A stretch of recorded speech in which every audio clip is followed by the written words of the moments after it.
17 de dezembro, a primeira antífona do O é cantada hoje.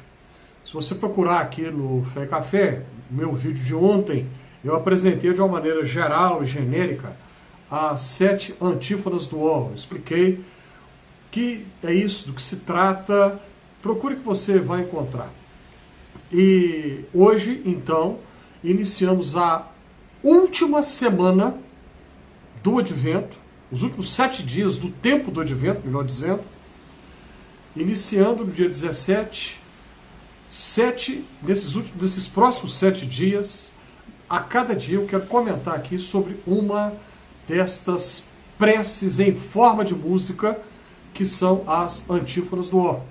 Um costume, uma tradição litúrgica do cristianismo ocidental, que tem mais ou menos já 1500 anos, 15 séculos, vem do mais ou menos o fim da Idade Antiga e o início da Idade Média. E a primeira antífona do O é O Sabedoria, em latim O Sapientia, que vai dar sapiência em português. Não pense que sapiência é o ramo da biologia que estuda os sapos, porque não é não. Pausa. Essa piadinha agora foi horrível, né? Apaga. Esquece que eu falei isso. Faz de conta que eu não falei uma piadinha tão sem graça como essa. Sapiência é uma palavra de uso raro. Ela é literalmente sinônimo de sabedoria. As duas palavras, sapiência e sabedoria, significam a mesma coisa. Ambas estão no vocabulário da língua portuguesa. A diferença é que sabedoria é uma palavra popular e sapiência de uso raro. Mas, então, a primeira prece é essa que se dirige a Cristo como sendo a sabedoria. Cristo é a sabedoria. Eu estou aqui com a minha colinha, eu vou ler aqui a prece. É assim: ó sabedoria, que saístes da boca do Altíssimo e atingis os confins de todo o universo, e com força e suavidade governais o mundo inteiro. Ó, vinde ensinar-nos o caminho da prudência. Tão bonito, né? Que sabedoria tiveram os nossos irmãos do passado, de 1500 anos atrás, quando eles perceberam que Cristo é a sabedoria de Deus. Esse é um tema que a gente não costuma falar muito, né?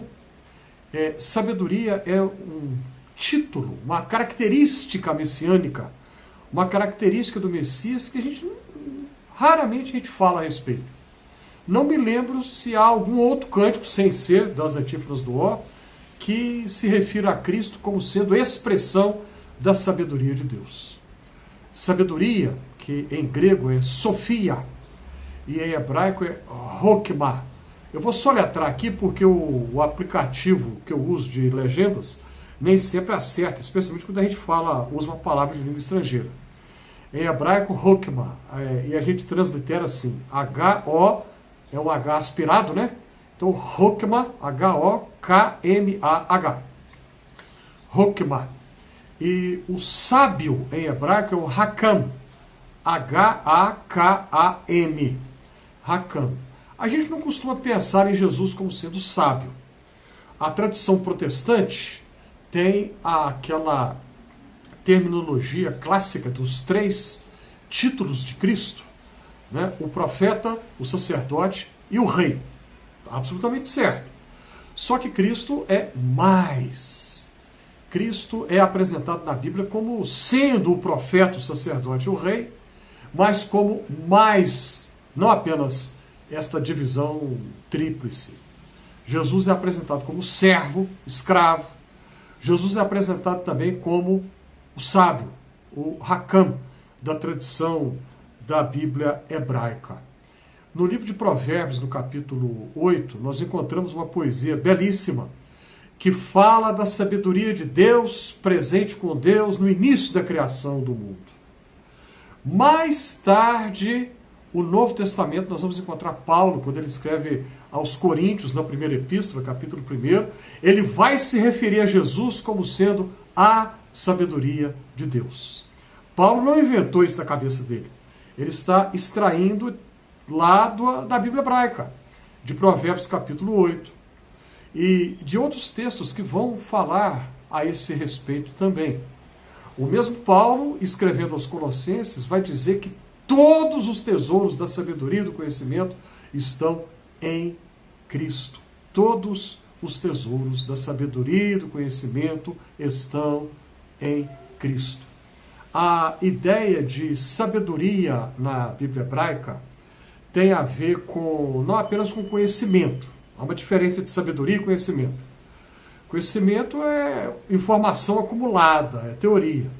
Sabedoria é vivencial, extremamente vivencial.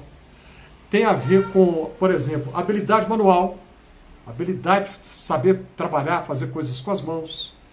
Artesanato, por exemplo, na Bíblia hebraica é uma manifestação de sabedoria. Tem a ver com discernimento, capacidade crítica, usar a mente de maneira crítica. E o profeta Isaías, no capítulo 11, uma das passagens messiânicas de Isaías, diz assim, vou ler aqui para você. Do tronco de Jessé sairá um rebento, e das suas raízes um renovo. Jessé, pai de Davi. Então ele está falando do futuro descendente de Davi que viria, que o Novo Testamento vai dizer, é Jesus de Nazaré. Prossiga a leitura. Repousará sobre ele o Espírito do Senhor, o Espírito Santo, o Espírito de sabedoria, o Espírito de sabedoria e de entendimento, o Espírito de conselho e de fortaleza, o Espírito de conhecimento e temor do Senhor. Deleitar-se-á no temor do Senhor, não julgará segundo a vista dos seus olhos, nem repreenderá segundo o ouvir dos seus ouvidos.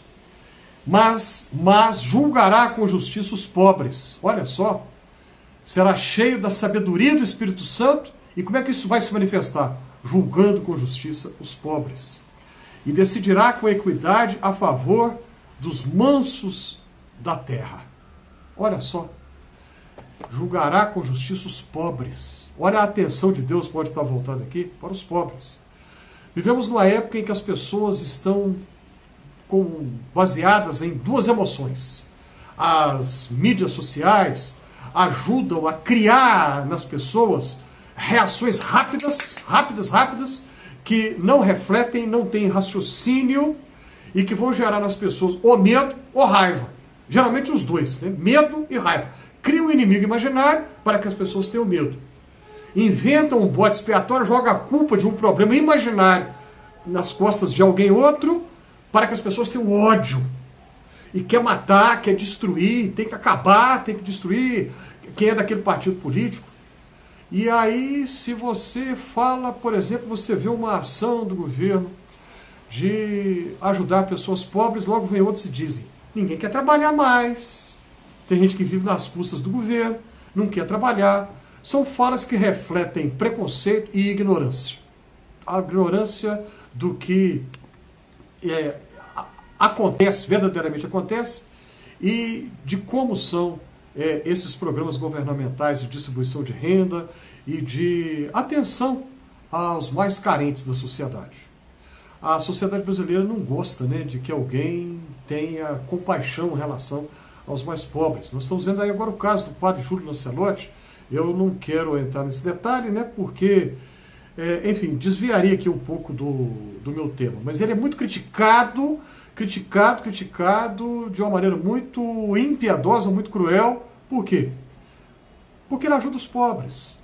E aí, pessoas o xingam. Ah, ele é comunista. Não tem nada a ver com comunismo, não tem nada a ver com isso. Tem a ver com o que a Bíblia fala. Tem que ver com o que a Bíblia ensina. E aqui o texto de Isaías diz que o Messias verdadeiro, o Cristo, é aquele que tem a unção de sabedoria do Espírito Santo e manifesta isso julgando com justiça a favor dos pobres. Nesse tempo de Natal, vamos tentar deixar o ódio de lado, deixar o medo de lado. Vamos nos alegrar na presença do Senhor que vem. E que você e a sua família recebam a graça da sabedoria que o Espírito Santo concede. Clica na mãozinha do joinha se o que eu falei faz algum sentido para você. Ajude a compartilhar esse conteúdo. Inscreva-se aqui no Fé Café e se você já se inscreveu, muito obrigado.